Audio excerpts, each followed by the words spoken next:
Today's topic at the AIS Magnifier podcast, Zooming on Success, is everything you need to know about SACE. AIS Magnifier podcast is an independent initiative born out of Adelaide International School's commitment to enhancing students' knowledge and well-being. From academic milestones to extracurricular knowledge, from personal growth to community impact, we uncover the multifaceted face of success at AIS. Today's guest at AIS Magnifier is Ms. Zara Phillips, AIS current Director of Teaching and Learning, SACE Coordinator, and English as Additional Language Teacher for Cambridge International General Secondary Education Certificate and SACE Stage 2.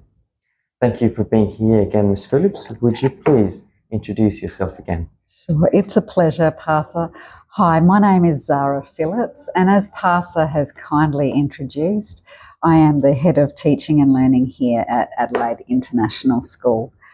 I'd like to speak with you today about how to progress your education at our school, and then I guess more broadly in South Australia and Australian contexts. Thank you. First of all, can you provide an overview of the South Australian Certificate of Education, or SACE? Sure. Okay, so the SACE certificate is the South Australian Certificate of Education, and it's designed to bring about opportunity, flexibility, and in an achievable framework. It is a nice balance between rigorous academic subjects and subjects that are designed to engage and excite students in their learning. The SACE statement really is around students learning and thriving with their learning. Thank you. Second of all, what are the key components or requirements of the SACE program, specifically SACE Stage 2? Sure. Okay. Well, as Parsa has mentioned, SACE Stage 2 is a Year 12 level qualification. It is the final year of study in South Australia. Preceding Stage 2 is, of course, Stage 1. Some students will know this as Year 11. So with their Year 11 and 12, together these years are called the SACE. And SACE recognises that volume of learning through a number of SACE credits. So a Year 12 student, when they finish Year 12, will graduate with 200 SACE credits, 90 of which of those will be Stage 2 credits. They are more rigorous, more academic, and some of those credits come from subjects that are publicly examined. My third question is, could you elaborate on the various pathways available within the SACE system, such as vocational education, university entrance, and other specialised streams? Yeah, sure. Good question. So SACE provides many options for being flexible. So students can progress their learning through a traditional pathway that would involve Year 11 or Stage 1, Year 12 or Stage 2, and getting an ATAR at the end of that year and heading into university. That's pathway number 1, the traditional pathway. Mm-hmm. But about 50% of SACE students will graduate their Year 12 following pathway 2. They will do their Stage 1 learning, Year 11, Stage 2 learning, Year 12, and with their Year 12, they will study a VET certificate. VET stands for Vocational Education and Training, and a Certificate 3 is part of the Australian Qualifications Framework. The learning there is narrower in a specific field, for example, business or finance or health, but the learning is at an academic level of a Year 12 subject. So that pathway 2, students will use their Year 11 and 12 plus their certificate to graduate with their final certificate of education. It's attractive, and like I said, about 50% of South Australian students will choose this pathway. And a third pathway through would be for students who are not necessarily going to graduate Year 11 and 12 with an ATAR. They don't necessarily want to go to university. They're interested in vocational learning, traineeships, trades, and other ways of either further education or entering the workforce. And those students can complete their SACE, they can get their full 200 credits, but they may elect not to have an ATAR because they want to either progress their education through the VET certificates, or they don't want to progress their education, they want to enter into the workforce. Yeah. So speaking about the VET courses, can a student receive the SACE qualification if they finish year 11 and continue doing VET courses? For example, they do year 11 and during year 12, they don't attend the daytime school and do a certificate 3 in business and continuously certificate 4 and then graduate diploma and these things. That's a really good question. Some of the learning that SACE says is compulsory must be in some year 12 level subjects. An example of that would be the AIF subject. AIF, Activating Identities and Futures. AKA it's a research project. The old research project subject, sure. Yeah. And so that subject is a year 12 level qualification, although many students can study that at year 11. But there are some subjects for a SACE certificate to be gained that must be studied at a year 12 level. But a student not wanting an ATAR, you're right, they can get a lot of their 200 credits from VET as long as they've got the full amount of compulsory subjects. So 50 credits of the 200 come from compulsories. Right.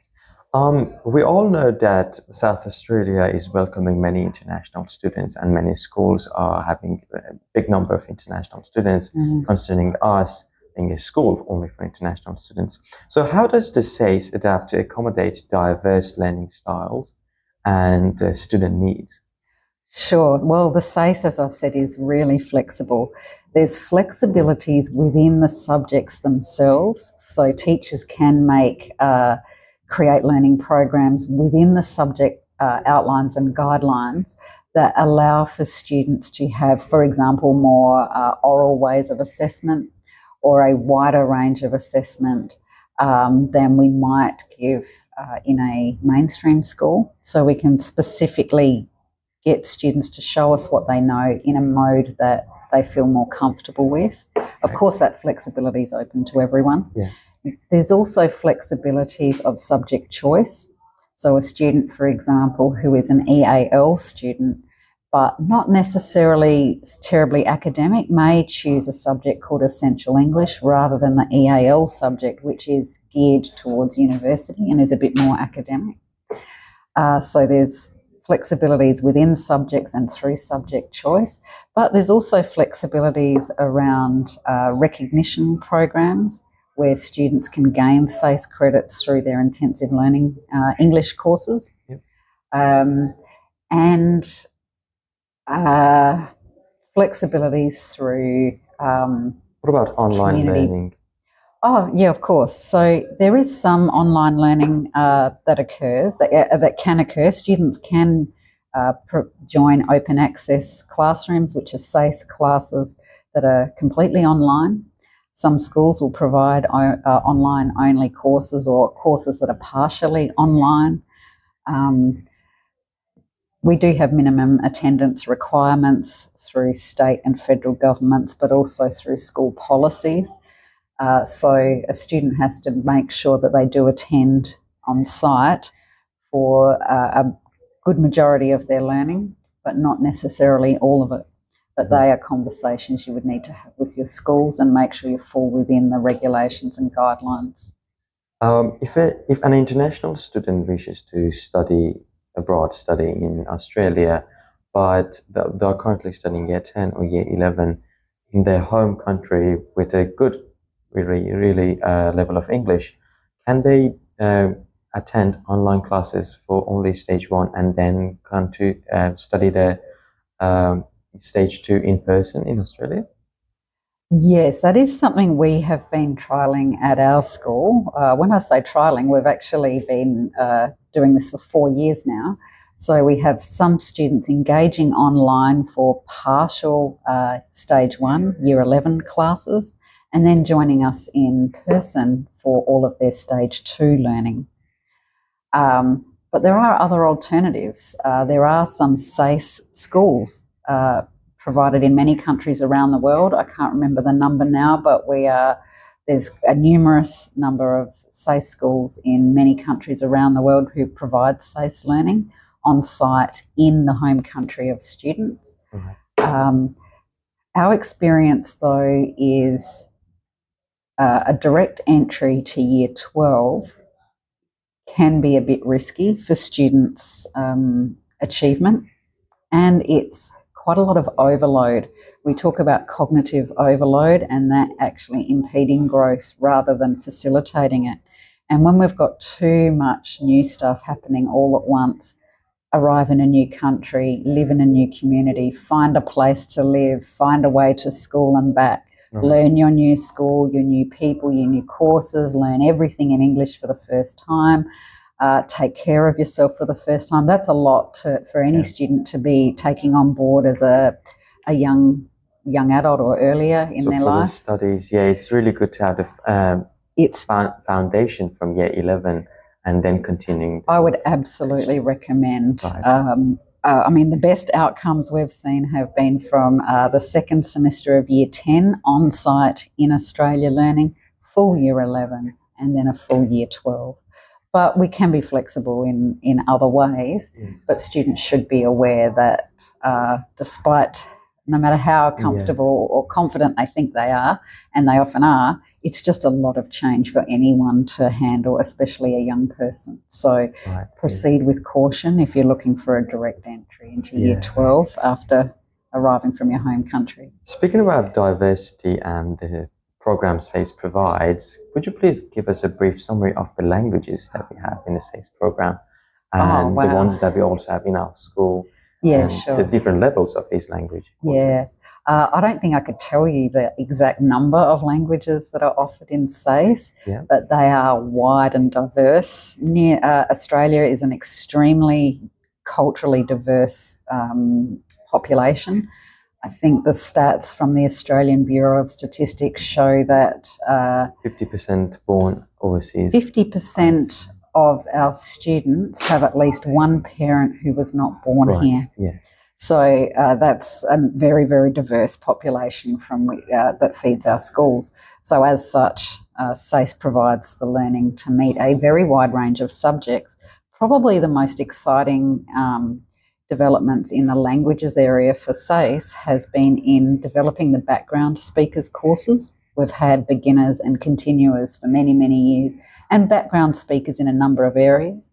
But SACE has developed those courses to encompass a wider range of languages to background, and of course the Aboriginal languages. So to keep the traditional languages alive, to revive them, and to have more authentic voices of Aboriginal and Torres Strait Islanders, there's an opportunity for students from those cultural backgrounds to engage in their first languages, or for some of them learning those languages for the first time as well. And that's beautiful. That's a beautiful part of the SACE. Thank you. For my last question, what advice would you offer to students, parents or educators navigating the SACE program for the first time? Sure. Don't rush it. Slow down. A lot of you will be thinking, I'm in year 11 in my current school in my home country. I will come and join and be in year 11 here. It's better to actually do your year 11 again and get to year 12 if your learning or achievement goal is to get an ATAR, get a high ATAR and progress into university. Try not to rush it. There are a small number of students who can rush it. They're extended, they are highly motivated, very effective students in their student behaviours, and they're really intelligent. But not all of us are like that. Most of us are pretty average, and it just takes the time it takes. And learning, we know, is something that happens over time, and it's cumulative over time. So take time to do it, enjoy it. If you rush it and it's a bit beyond you, you will find that it's very stressful. You will not get the grades you're hoping for, and you might end up having more of a stressful negative experience instead of really thriving. So slow down and really enjoy it. I would like to answer one question I didn't answer fully before. The languages at Adelaide International School, we have Chinese, Indonesian, Vietnamese, and we've got a student working in in the School of Languages to access Persian. We've got students from other language groups at our school. Some of those students are not terribly keen to continue their first language. Well, some of them are not yet in stage 1 or stage 2. Correct, that's right. They're not at that level yet. What we would hope to see is students do continue developing their first language. There are so many good reasons for that. Most important ones are the bonus points. And I mean, I would actually... the effect on the ATAR. Yeah, it can certainly help from an achievement point of view and from your education goals point of view. But I think from your personal point of view, and for me that's probably the more important, is it keeps a connection with your home country. Exactly, yeah. It enables you to facilitate relationships with family and friends in home countries. And it also provides an elective option for you at university, where you're entering your university. You get to choose an elective at university. If you can choose your language and you're not entering as a beginner, that can open up all sorts of pathways for you and provide job opportunities in translation. Yes. You can imagine with an Australian population that's massively diverse, it is very... the jobs that require multiple languages are not only high at the moment, but they're increasing. And there are multiple fields in health, legal services. I just could be all day listing them. The opportunity to be a translator and to have that extra skill is invaluable once we head into the employment field. For anyone wondering about the being an entrepreneur and also a translator, most of the organization in Australia are really looking forward for different translators, and it's not really that hard to be a translator. You just need to do a couple of courses and do a NATI test. Yeah, absolutely. To be a verified translator, where you're really communicating the meaning of the other people, and you're facilitating relationships, information transfer. What a valuable skill. Can't put enough emphasis on. Please continue your first language. Thank you once again, Ms. Phillips, for being here and sharing your valuable information with us. If you enjoyed today's podcast, please don't forget to support us and stay tuned for the next episode. Last but not least, thank you for your interest in this podcast.